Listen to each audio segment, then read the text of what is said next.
What's going on, guys? And welcome back to another episode of the podcast. Today's episode is titled The 5 Mindset Shifts You Need to Succeed Next Year. These are 5 things to really just focus on, write them down, look at them daily if you want to succeed next year. And to be honest, I came up with these 5 mindset shifts because these are things that I'm going to personally focus on going into 2025. 2024 was a wild year. And I feel like every year since starting my business in 2012, I have said that this past year was a crazy, wild year. And I can say that because as I finish a year, looking back on that previous year, calendar year, it is crazy because every single year I'm pushing the limits. I'm trying to do more. I'm evolving. I'm adapting. I'm embracing the natural evolutionary transitions in life that we go through. Starting a business, graduating college, joining the military, getting married, having kids, scaling a business, all of these things. When you're pushing really, really, really hard, they're going to make for a crazy year. It's going to make for a very exciting, adventurous life. 2024, as we're wrapping it up, I mean, when I started 2024, I was in Nashville, Tennessee.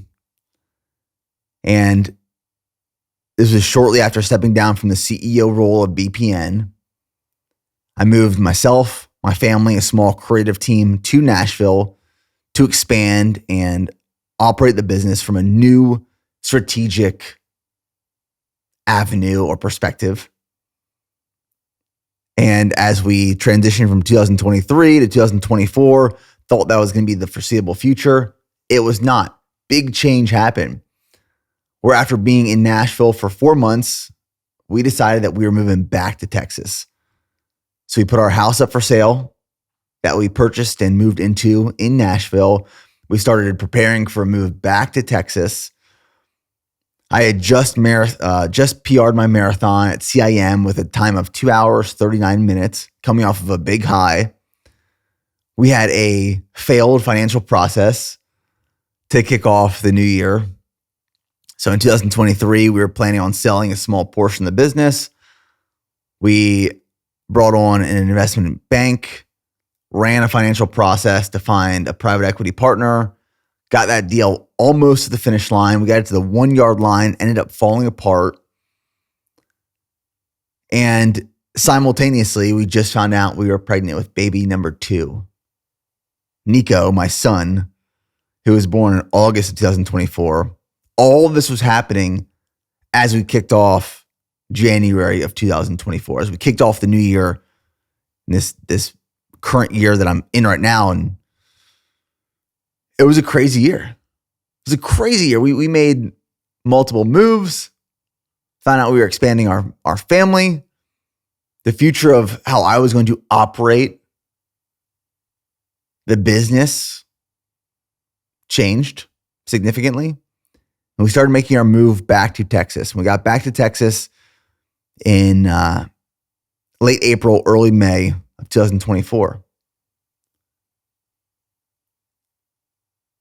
And my call to action to everyone listening to this podcast that I want you to take away is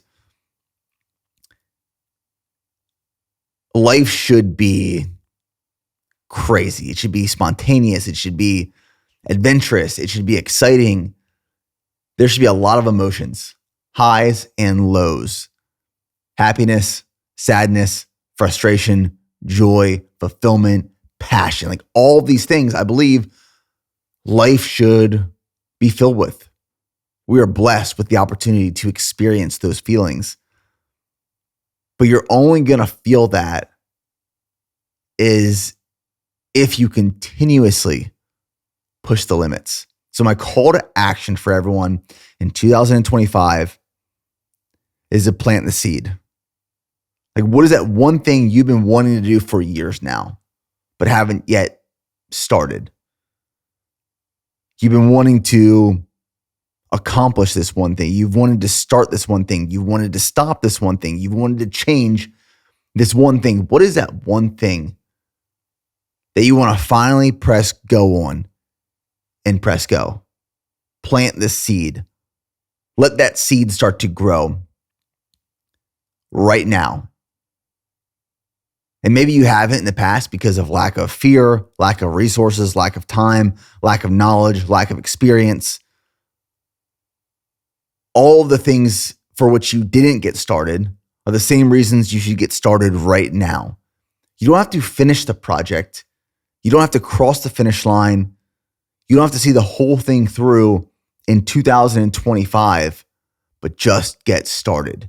Because I guarantee you, when you finish 2025, when it's December 31st, 2025, and you're celebrating the holidays with your family or by yourself, and you reflect on the previous year, you should say, that year was freaking wild, man. That was crazy. That pushed me beyond anything I've ever experienced in my life before, because at the beginning of the year, I planted the seed and I got started. And that lack of fear, or that fear that I had in the beginning of the year, is no longer a lack of fear. The lack of resources that I had in the beginning of the year is no longer a lack of resources. The lack of time, the lack of knowledge, the lack of experience that I had in the beginning of the year is no longer a thing, because you planted the seed. The call to action right now for everyone listening is identify that one thing you've always wanted to do and just start doing it right now, because you will not regret it. I am so glad that I started my business in 2020 or 2012, when I didn't have the experience, I didn't have the knowledge, I didn't have the resources, I didn't have the money, I didn't have the support, I had nothing. But I planted the seed and I got started.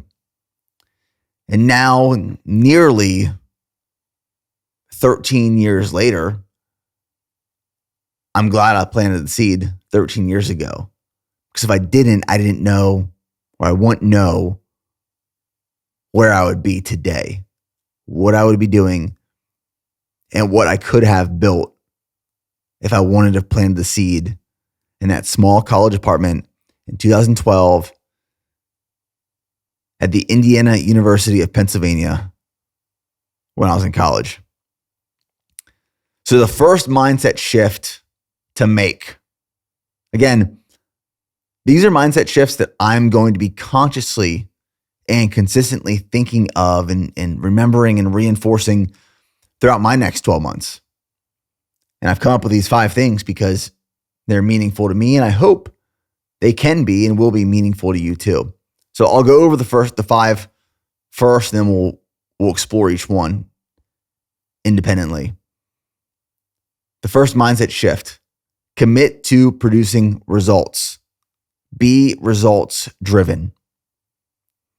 Number 2, embrace change. Number 3, insource more, outsource less. Number 4, pursue the process, not the final product. Number 5, welcome downtime. Those are the 5 mindset shifts. So go back to the first one. Commit to producing results. I wrote this down here that drives this point forward. Be a decision maker. Like, we have to make decisions to experience results. That's obvious. But more importantly, follow through and follow up. When I think of the follow through, as I was writing this down, I could not help but think back to when I was younger playing sports. And I played baseball growing up. I played baseball. I played ice hockey in central Pennsylvania. I ran cross country and track for a few years. Played football when I was very young, but not in high school. my main sport growing up was baseball. We were a baseball family. Travel baseball, JV, varsity. Like baseball took me and my brother all over the country. My brother Preston was an excellent athlete growing up. I mean, he had offers to D1 schools for football and baseball, and he ended up going to college to play baseball, actually. And this past weekend, he was just inducted into our high school Sports Hall of Fame, believe it or not. So congrats, baby brother Preston. I will not, unfortunately, ever be inducted into our high school Sports Hall of Fame. That ain't happening. I can promise you that. But growing up playing sports and playing baseball specifically, like I remember always hearing follow through. The coaches, like when you go to bat, follow through with that swing. When you throw the ball, follow through. Don't short arm it. Don't half cut it. Like use all that power. Generate as much power as possible through your legs, through your arms, through your torso, through your core. Make contact. Follow through. Get the most out of that effort.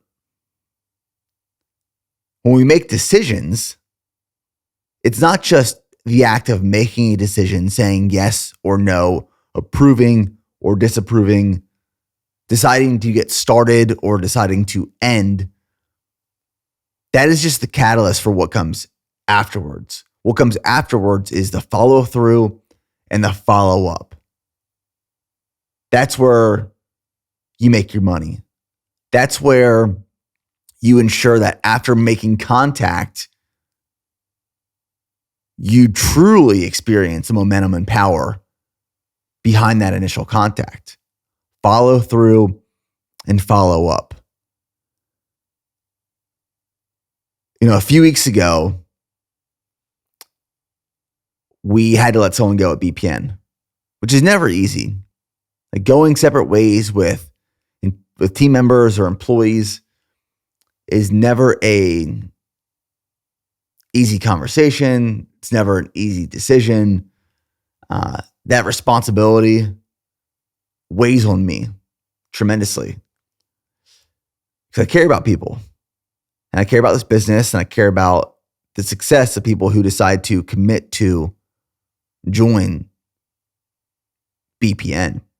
So separating from team members and individuals and employees is never an easy decision. I'll just leave it at that. But when we separated with this one employee, they provided me feedback, unsolicited feedback, on where I could improve and get better, which I gladly wanted to accept and hear and listen. And that feedback was that as the founder and CEO of BPN, I change my mind a lot. And I course correct and change directions frequently and often. And sometimes for the team, it is confusing. Sometimes for the team, employees, what they're focused on, it doesn't allow time to develop and grow and follow through. Follow up and follow through. And I sat with that for a while. And I thought about it. And I have some thoughts around that. And that individual was extremely correct. I do that. I change my mind often, frequently, and a lot. That is something I've done for years, and I will continue to do in the future. I think it's a blessing, and I think it's a curse. I think it's a curse because it can be disruptive, and it might feel like I'm unfocused or pivoting too often, too frequently. But the reality is, from my perspective, is that it is a blessing and it can be viewed as, at least I view it as, a strength. And I change directions a lot. I course correct a lot because I'm committed to producing and seeing through results. I am results driven. And if I commit to a decision, if I make a decision, and it starts playing out, and I'm realizing that it's going in a direction that is not favorable, not necessarily a different direction, but a direction that isn't favorable, isn't productive, is not going to produce results, I will cut it off right there and then. I will reassess and I will course correct and pursue a new option. So if I say we're moving to Nashville and we get to Nashville and I realize this is not working, instead of just saying, well, let's let it play out for another couple months or years and see what happens. That's one approach. And that might work for some people and that might work for a lot of people. But for me, if something is not working, it's not producing results, I'm not going to sit with it and let it develop and get worse potentially. I'm going to cut it off right there. And when we were in Nashville and I realized that was not where we were supposed to be, it was not working, it was not producing the results that I hoped for, we made the decision very quickly. We're leaving Nashville. We're coming back to Texas. That is the follow through and follow up of making decisions. Those are not easy decisions. The pros and cons, the benefits, the consequences have to be weighed and measured. But the redirect, the course correct, the new direction you end up taking should be because you are trying to produce results. Again, one of my strengths is that I am not afraid to make changes. I'm not hesitant to make changes at all. Change does not scare me. And when I realize I've made the wrong decision and it's not going where I hoped for or wanted it to, I cut it right there. I make the change. I reassess. I go back to the drawing board. I make a new plan. I make sure that plan has strategy, intention. I receive guidance and advice and feedback from other people in my circle, and then I pursue a new path. But I think too many people make a decision, and even to take it a step further, a lot of people struggle to even make that decision in the first place.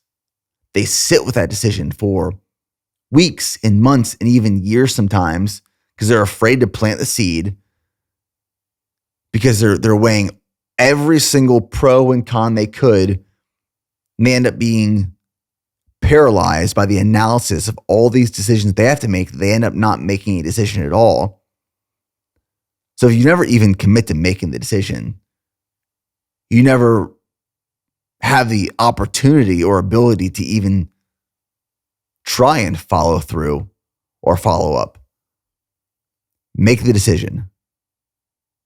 Make the decision, plant the seed, and then be ready to adapt, pivot, and evolve if it doesn't work.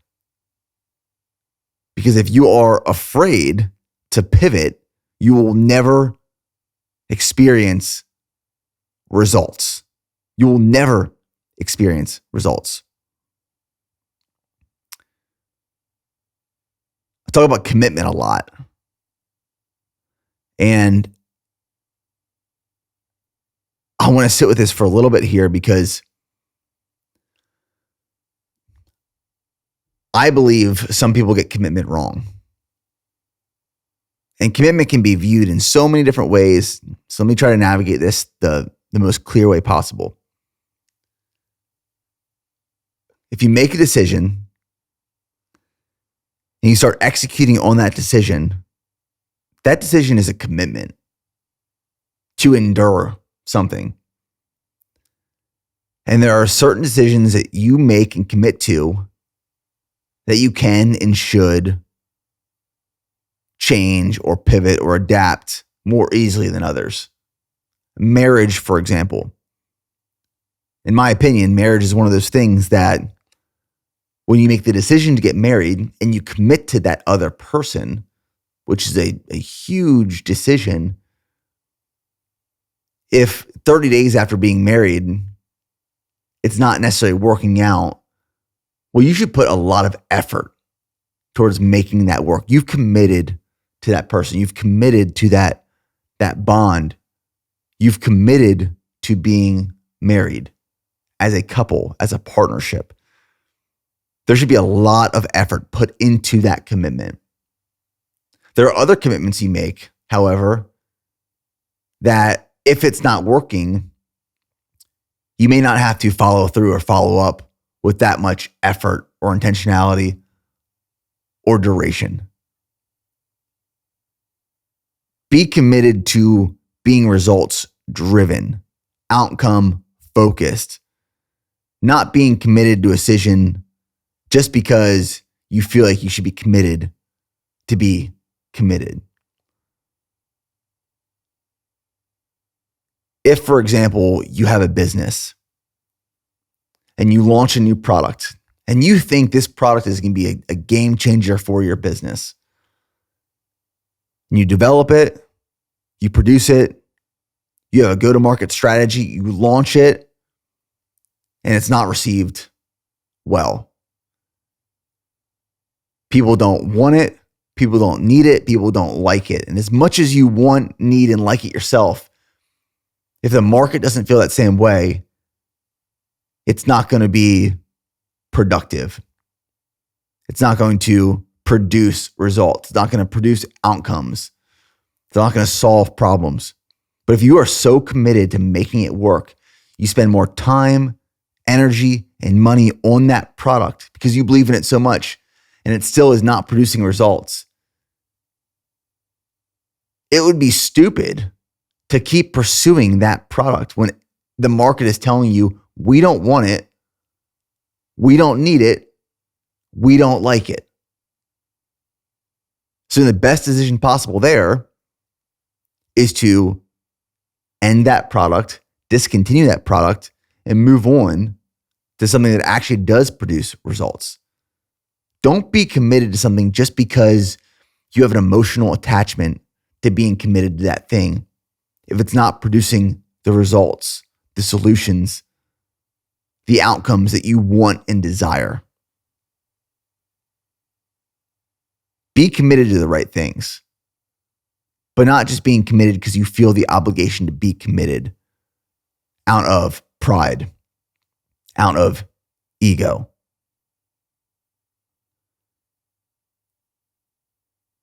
Being committed to producing results is sometimes leaning in harder, but also sometimes pulling back at the same time. It's identifying what is producing those results. Where should you spend more time? Where should you spend more money? Where should you spend more energy to experience the outcomes that you are looking to achieve? Commit to producing results. Follow through and follow up, and commit to the things that are going to produce the results that you want and desire. Mindset shift number 2, embrace change. There's a really good book called What Got You Here Won't Get You There by Marshall Goldsmith. Highly recommend. It's on my recommended reading list. And Marshall Goldsmith says that the first step to change is wanting to change. You have to want to change. Like truly. You can hope for change. You can pray for change. You can ask for change. But unless you actually want to change, like truly, you want to change, you want to experience change, until you actually want that, nothing will change. I've quoted James Clear before in the same context, but James Clear said, "You are more likely to unlock a big leap in performance by trying differently than by trying harder." That different requires change. And sometimes we we fear change because it disrupts everything we know. It disrupts our comfortable routines and rhythms of life.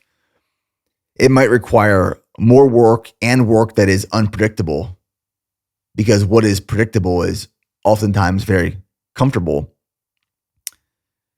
And people say they want change, but I truly believe they like the allure of change, but not what comes with it and what is required to implement change. Like, think of all the things that, like, right now, what are the things that you want in your life? Not necessarily materialistic, but what are things that you want in your life that you're not experiencing or you don't have right now? And then in order to get there, what do you have to do? And it's probably not trying harder, but it's probably trying differently. And in order to try differently, you have to change something you're currently doing right now. And you don't want to change what you're doing right now, but you want these things that require change. So you'll never get them because you're not willing to do what is required to experience that unlock, that big leap in performance. The only way you experience that unlock and that big leap in performance is by trying differently, by change. The first step in change is actually wanting to change. And you must be willing and able to change. I was talking about this the other day, and I love the term willing and able. Willing and able. Willing and able. You have to be willing and able. Able is something we are given by God. My legs work, so I am able to walk.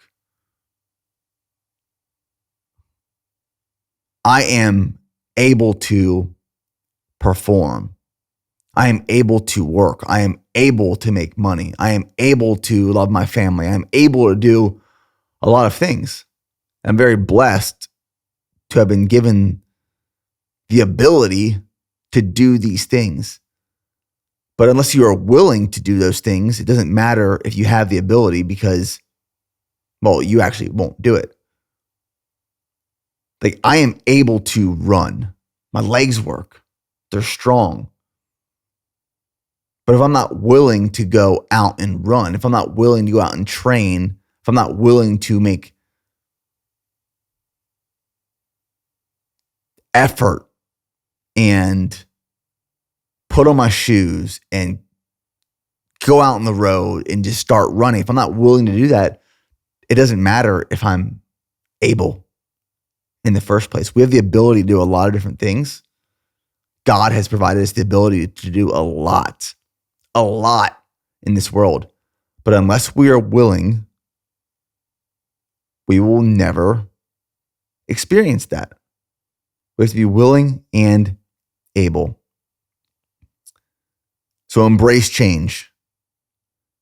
Sometimes change is the people that we surround ourselves with in our life. Sometimes change is mindset.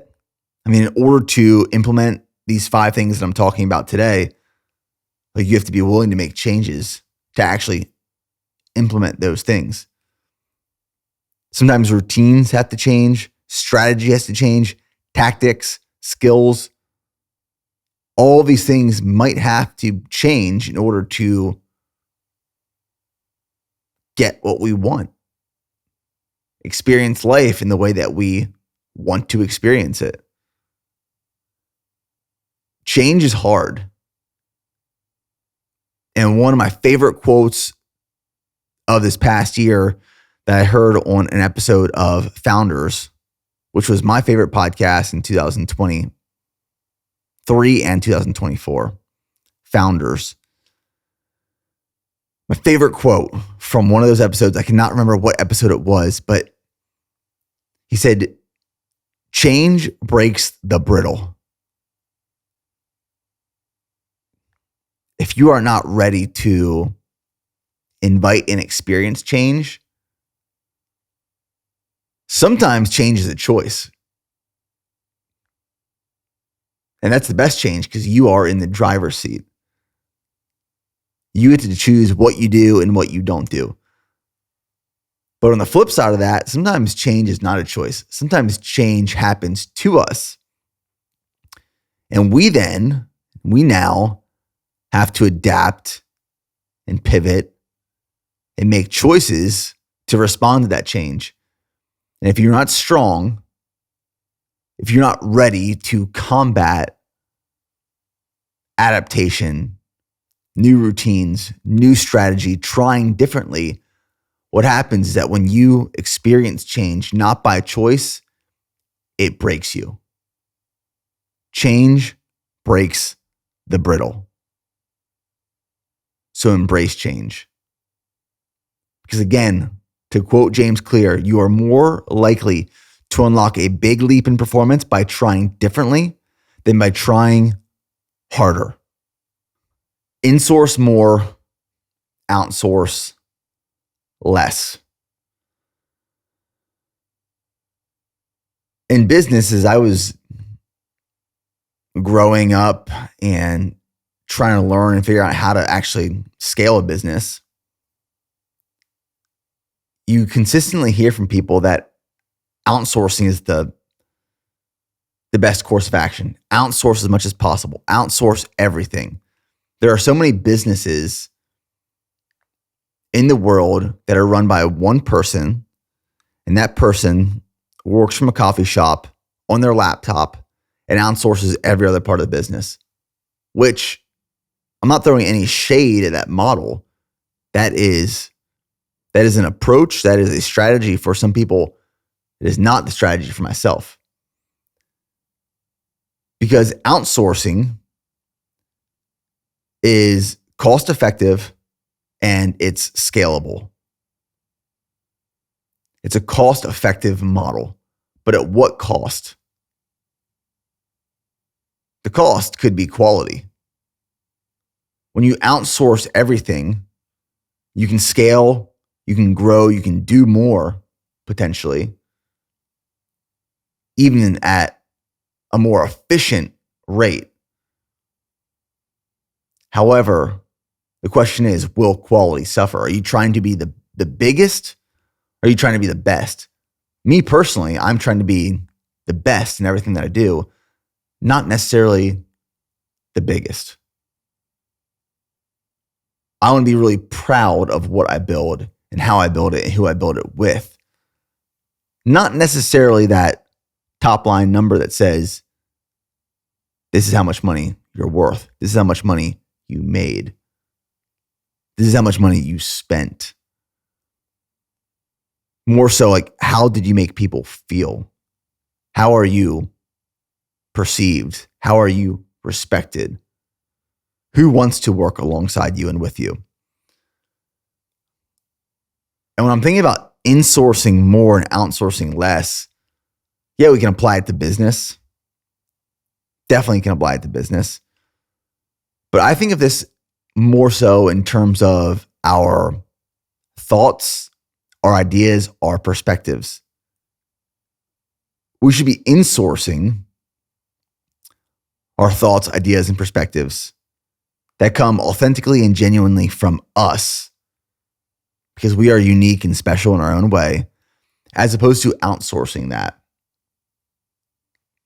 A few months ago, maybe even years ago at this point, I had a conversation with Matt Boudreau, who he spent time in the public education system, saw issues in the public education system, and then went to the private education system. And he is now trying to make the private education system in the world a better place because of the downfalls that he personally experienced as a professor, as a teacher in the public education system. Not saying that the public education system is bad, but I think that there is definitely room for improvement in certain sectors or categories of the public education system. And when I was having a conversation with Matt, I asked him the question, what is the one thing that new parents do poorly or incorrectly that they could make a change to have a more positive impact on their children? And he said the biggest problem he sees is that parents are too willing to outsource everything.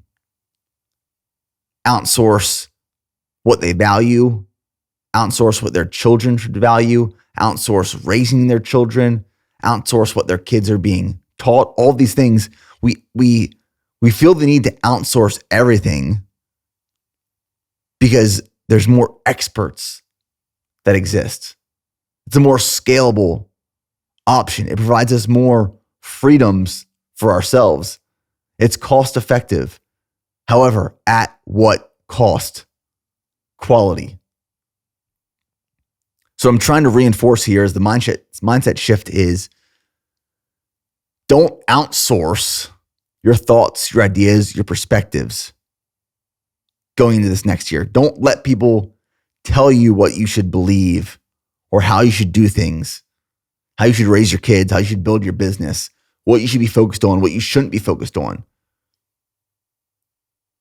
Instead of outsourcing and looking for the answers, turn back around and find those answers within yourself. Insource more, outsource less. Outsourcing comes with higher output, but lower quality, depending on closeness to the visionary and the amount of management that is required.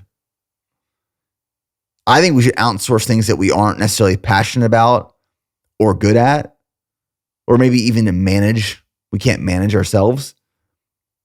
And then insource the things that we love, that we're passionate about, that we care about, and that we are good at. Outsource lower priority, lower risk items.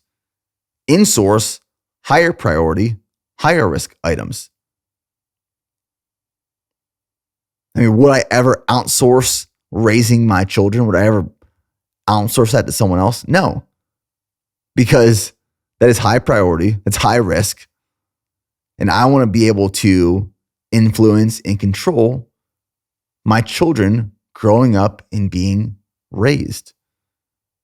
We are more capable than you, me, we may think. We are more capable to do more with what we have than we think we are, because the experts that exist out there aren't as expert as we actually want to believe they are. Here's some areas in my life where insourcing has worked and hasn't worked. So a few years ago, we used to outsource all of our web development for BPN. We had an agency that we worked with, and there was a lot of management that came with working with that agency because they weren't in-house. They were working remotely from afar. So it was very high touch point, high management, but high quality work. But we outsourced that, and we decided that a few years ago we were going to bring it in-house. So we were going to stop working with an agency. We were going to stop outsourcing that web dev work, and we were going to build a team internally. And that's what we did. We let go of the agency. We built a 3-person team in-house, web development, design, management, directors. As we were building that team out, a few things that I've realized is, one, we didn't have the ability, we didn't have the bandwidth, we didn't have the passion, we didn't have the care or the ability necessarily to manage that team internally. Insourcing for that didn't work. So we actually ended up outsourcing that once again. There are certain things that you want to focus insourcing. There are certain things you want to focus outsourcing. A few years ago as well, we started asking ourselves the question, we've always done fulfillment in-house. We receive orders, we pack orders here at BPN HQ, we ship them to the final consumer. And we started asking ourselves the question, is that scalable and is it cost effective? Because a lot of companies we know, a lot of people I know who own e-com businesses outsource their fulfillment to a 3PL fulfillment partner. So we started exploring that and testing it. So we onboarded this 3PL micro fulfillment partner who would receive some of our orders. They would pack and fulfill those orders and then ship them out from their warehouse. So they were storing some of our product at their warehouse. We were just doing a test with this to see if we wanted to go all in on using a 3PL partner to fulfill all of our orders. So if we did this, we would not ship anything out from BPN HQ. As we started testing this, we realized it was cost effective. Yes. It was scalable. Yes. It allowed us to focus on other parts of the business that weren't as operational dependent or heavy, but at what cost? Quality. Shipping times in transit decreased. Mistakes increased. Customer service from this 3PL partner was hard to manage. The experience for the consumer was not nearly as great as it was when they were ordering and receiving shipments from BPN HQ. So even though it was cost effective and it was scalable and it allowed us to focus on other parts of the business, the cost was too high because we want to be the best, not necessarily the biggest. So we stopped working with that 3PL partner. We went all in on in-house fulfillment. That's from a business perspective. From a more self-development perspective, for years I have been reading books, listening to audiobooks, listening to podcasts on my morning runs, on my commute to and from work. In any type of free time I have, I'm trying to consume some sort of content. And what I've really learned in this last year is that you have to be very careful with what content you're consuming and who it's coming from. Because when we listen to a book, we read a book, we listen to a podcast, there's ideas that come up, there's perspectives that come up, there are opinions that come up, there's guidance that is shared, there's advice that is persuasive, there's influence from this content that we are consuming. And if that content is coming from someone who does not necessarily align with our values and our beliefs, then that information, that guidance, that advice can be very misaligned with what we are trying to achieve and accomplish ourselves.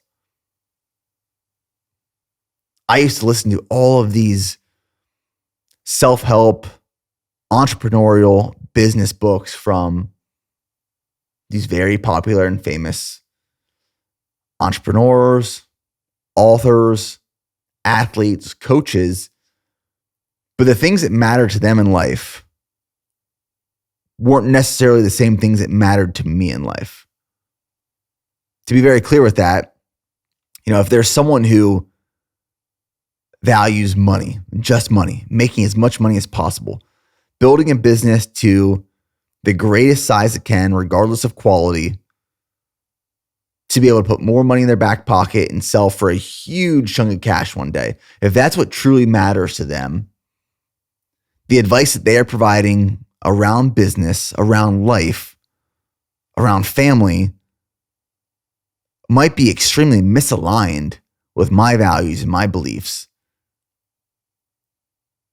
In that instance, I am outsourcing to someone else guidance and advice for what I should do to get to this next level when there's a misalignment in what we're trying to accomplish and how. So the call to action, the key takeaways here is now when I consume content, I actually do my due diligence to find out more now than I was previously. Who is generating this content? What are their values? What are their beliefs? What are they trying to build? Why are they trying to build it? What is the end goal with this person? And if I align with that message and that mission, then I will explore that content.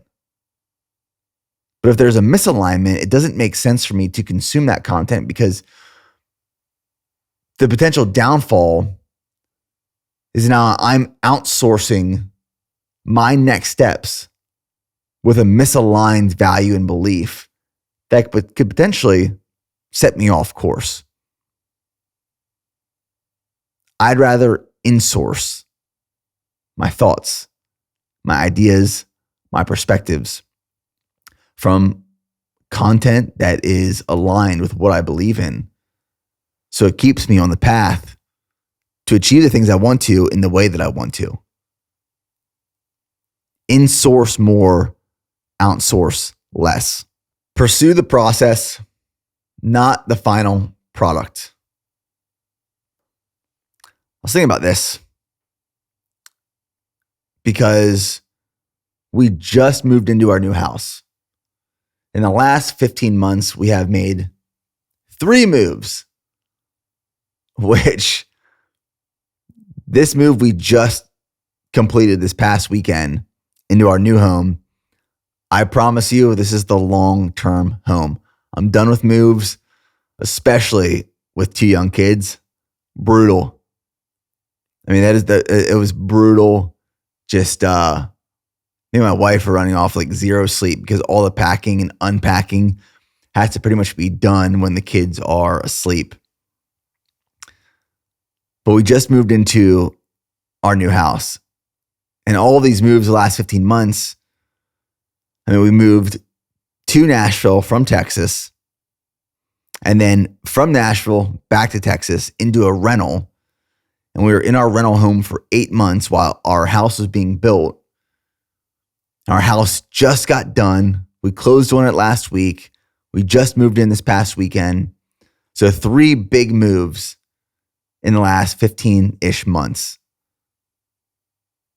Again, going back to the beginning of this podcast, crazy 2024. Crazy 2024. But I learned a lot and I grew a lot from it. There's a lot of change that we embraced and leaned into. And in 2024, I will tell you, I grew more personally and professionally than I have in any year before that. And I hope that with each additional year, I say that about the previous year. That is my goal. But we finally moved into our new house.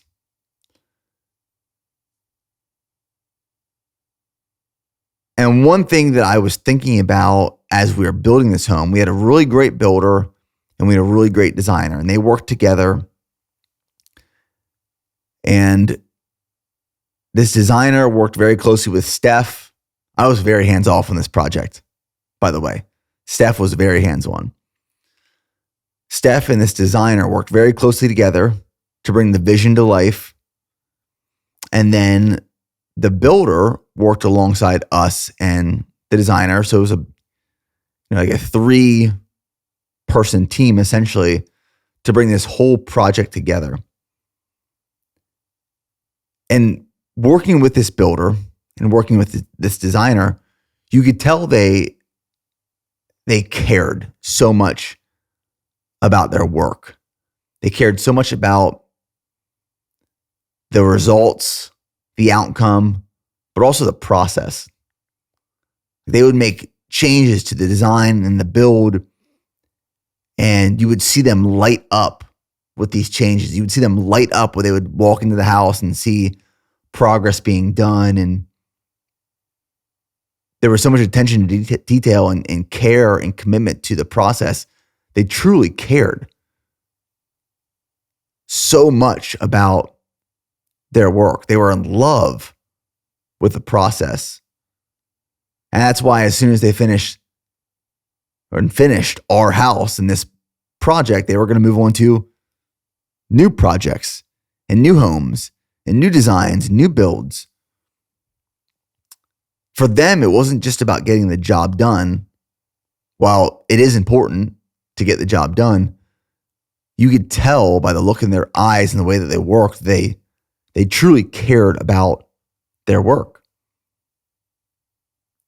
The reason so many people aren't where they want to be is because they don't care enough about the things they are working on or towards.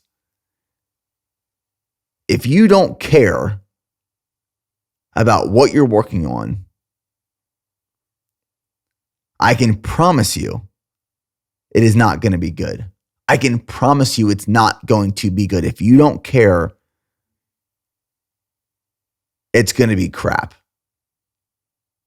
So I had this experience working with this builder and this designer who they truly cared about their work. They were truly passionate about their work and the skills they were acquiring with each additional project, that they were pursuing the process, not necessarily the final product. The flip side of that, the opposite, is as the house was coming to an end, I had to set up the utilities. And we had a lot of problem getting our internet set up because in the neighborhood that we built this new home in, there was one internet provider that we were able to use. Just one. So I called this internet provider, and keep in mind, all of my neighbors have internet by this same internet provider. So I called to set up internet, thinking that they'd be able to send someone out in the next couple of days to get it all hooked up. And they looked into the system, and the system said that this address was not serviceable and that there was a cost to build associated with this home. So I was like, okay, I get that. It's a new home. What does that look like? What's the process to get internet pulled to my house? Because I know my neighbors, all of my neighbors have internet service from the same provider. And they said, sir, well, this is a new home from what I'm seeing in our system. So it's going to be 9 to 12 months until we can get you service. And I said, well, I'm moving to this house in 3 days. So what other options do we have? And I am never someone who's going to get mad at customer service when I call in or a sales team, because I understand most of the time they are just the messenger. It is not their fault that the system says that I can't get service. It is not their fault that something wasn't done or tagged properly in the back end. So what good is it going to do if I get mad at this customer service rep or sales team? Because it's not their fault most of the times. I have thoughts around people who yell at customer service and are so angry and so mean when oftentimes there's nothing that they can do on the other side. That's another point. But the reason I say this is an opposite is because I explained the situation to the customer service team. And I explained how there was actually a representative, a technician from the internet provider at the house 2 days ago. And they showed me that there was actually the cable for that internet service pulled to the house. They showed it to me. I knew it was there. So I explained to them on the other side that situation. There was a tech there. They had internet pulled to the house, but they might not have tagged it in the system in the back end properly yet. Is there anything you can do to, push this to a different department, or what can we do? And I could tell the person on the other line just didn't care. And they said, there's nothing we can do. Sorry. I said, I understand there's nothing you can do, but again, I explain my situation. This is my only internet option. I know my neighbors have internet. I know internet was pulled to the house by a technician, and I'm moving in a couple of days. What can we do next steps wise to make this happen? And they said, there's nothing we can do. I could tell on the other side, they just didn't care enough about their job. They didn't care enough about helping the customer. They didn't care enough about helping me. Because someone that was willing to pursue the process, someone who actually cared about their job, would have gone the extra mile, would have put forth the extra effort, would have tried something differently to help solve this problem. They just didn't care enough. So the first step in pursuing the process is caring. You got to care about the process. You have to care about the process, not just the final product. People will judge your success based off of your journey in the process. And that's okay. For example, as we were building this house, and when we took over the house until it was completed, it was 8 months, but the house was 70% done when we started working on it. So it was more than an 8-month project, but from the time we started it, it was already, the bones were already there. A lot was already done. And if you would have walked in 6 months ago from now into that house, and you're next to the builder, and the builder says, what do you think of my work? What do you think of what I do here? And if you would have judged that home 6 months ago based off of where it was at, you might say, this is a mess. There's materials everywhere. The walls aren't done. Lights aren't in. Landscaping is not completed. There's no grass. Ah, man, this is no good. This kind of sucks. And the builder's trying to paint you this vision. Well, the grass is going to be here, and there's going to be plants, and the wall's going to be wood, and we're going to have these accent pieces, and these are the fixtures we're installing, and this is what the backyard is going to feel and look like, and this is the environment we're trying to create. And as they're painting this vision, as this builder is painting this vision, the person can't see it. They can't picture it. They can't visualize what it's going to look like. So their perception of this project, of this home, is that it's no good. So many times when we're pursuing the process and we haven't reached the final product, but we know what we're pursuing improvement and betterment and progress over time, and we fall in love with that process, people along the way are going to judge the journey as it's in the process, and the process is muddy. It's dirty. It's a mess. People will view your process and your journey as exactly that. Dirty, messy, muddy, unfinished. But you're not finished yet. You're in the process. And people can't see, people can't visualize what you're building, what you're working towards. So if you let people influence your passion and love for the process, when they're judging the process for something they can't see or visualize or hold because they're waiting for the final product, that influence can negatively impact your ability and willingness to fall in love and embrace the process. The reason you aren't where you want to be is because you're not willing to pursue the process, and you just don't care enough about the things you're working on. Work towards visions Embrace the process. Don't allow the influence of others based off the perception of where you're at in that journey to redirect you or reshift you towards something new, different, or completely off course of what you're trying to accomplish. Work towards visions and not finish lines. And number 5 is to welcome downtime. I used to hate the holidays, and downtime made me so uncomfortable. And I found a lot of actually pride in that. Around Christmas time, around Thanksgiving, I'd become angry. This is while really in the thick of building BPN. Resentful, grumpy.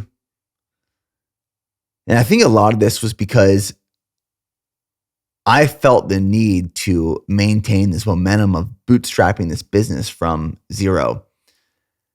And during the holidays, I witnessed and watched a lot of people relax, take their foot off the gas, welcome downtime, welcome vacation, welcome rest. And I became resentful and angry at other people because they did this and I didn't think I had the ability to. I thought that if I welcomed downtime, that I would start losing and digress and decline. So I hated the holidays for years and years and years. And even early on when I was dating Steph and married to Steph, her family would make jokes about how I disliked the holidays. And as a young entrepreneur, I was very prideful of this. Yeah, I don't like the holidays because I don't like to rest. I just like to work. I was so prideful in this. And it was so immature and naive and ignorant, if I'm being honest. We should welcome downtime.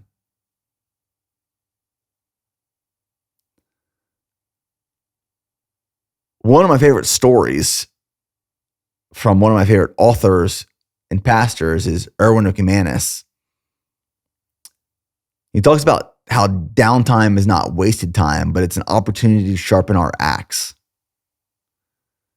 I've shared this story before, and it's really built off Ecclesiastes 10 that says, if the axe is dull and its edge unsharpened, more strength is needed, but skill will bring success. If the axe is dull and its edge unsharpened, more strength is needed, but skill will bring success. That skill potentially comes from downtime. And Erwin McManus, in one of his books, shares this story about a lumberjack.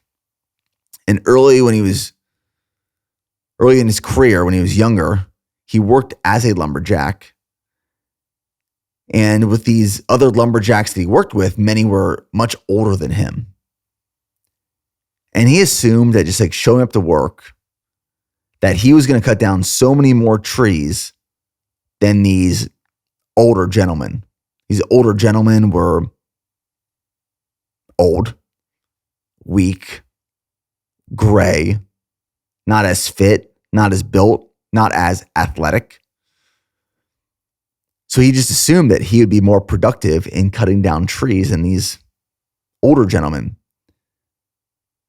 And he would go and chop down these trees, and he would swing his axe over and over and over again all day. And by the end of the day, they'd find out who chopped down the most trees. And these older gentlemen had always chopped down more trees than him. And he investigated this, and he finally realized all these older gentlemen would go to work in the morning. They'd start chopping down trees. And as soon as their axe became dull, they would drop it off to get sharpened, and they would take a nap while the axes were getting sharpened. So that when they came back and started chopping again, their axes were so much more effective because they were not dull. They were sharp. If the axe is dull and its edge unsharpened, more strength is needed. Irwin was applying more strength, but the older gentlemen were applying skill. And with skill, they experienced more success. Downtime is not necessarily a negative. Downtime is where we sharpen our axe. It's where we prepare to come back to battle even stronger, sharper physically, sharper mentally. And for much of my personal and professional life and career, I thought that the only way to get from point A to point B was more strength, apply more work. Even as I become dull, keep pushing harder, keep pushing further. And even as that work becomes less effective, less productive, I'd rather keep working and making progress as opposed to resting and coming back sharper, more refined, stronger. Axe sharpening is where we rest. It's where we embrace downtime. It's that when we actually come back to work, the work that we're doing has monumental ability to make epic progress. And if you have little failures under your belt, Irwin said, is that your edge is probably dull. The way that you sharpen your axe is not just downtime, but it's when we're on the clock, when we're working, we're pushing the boundaries, we're failing in the process, we're learning from those failures, and we're refining, we're growing, we're improving.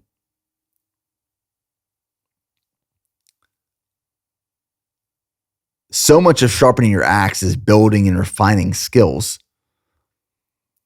And another one of my favorite authors is Cal Newport, and he has a book. It's called So Good They Can't Ignore You. He has this really good section in that book talking all about passion and skill that I felt obligated to share in this one. Because so many people, I think myself included, at a young age, stressed out a little bit more than probably needed or necessary about finding a passion and pursuing a passion. Like where and how do we spend our life, our work, our meaning? How do we make sure that passion is truly a passion?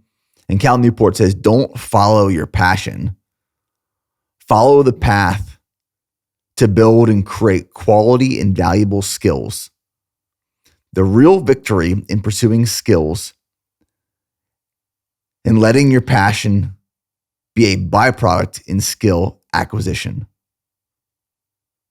So don't feel this obligation to find a passion, follow your passion, live your life out in this passion. But the real victory is pursuing skills, learning skills, refining skills, and passion will become a byproduct in skill acquisition. You become a weapon for so many other people, for yourself, industries, companies, brands, when you're highly skilled, you're highly valuable. And then passion becomes a byproduct of learning those skills, acquiring those skills, and applying them to your work and something that matters to you. That's the passion. The passion is skill acquisition. And we maximize skill acquisition by embracing and welcoming downtime. We want to be sharp. We want to be skillful. We want to avoid dullness where more strength is required. Welcome downtime. Embrace that holiday. Embrace the rest, because you know when you come back swinging, you're swinging to go to battle, not just survive. So those are the mindset shifts that I'm keeping at the forefront of my mind going into this next year. And I encourage you to invite as well. So, hope you guys enjoyed this episode. Something I'm truly passionate about. Really enjoy sitting with and just digesting. I hope you did too. So we'll see you in the next episode.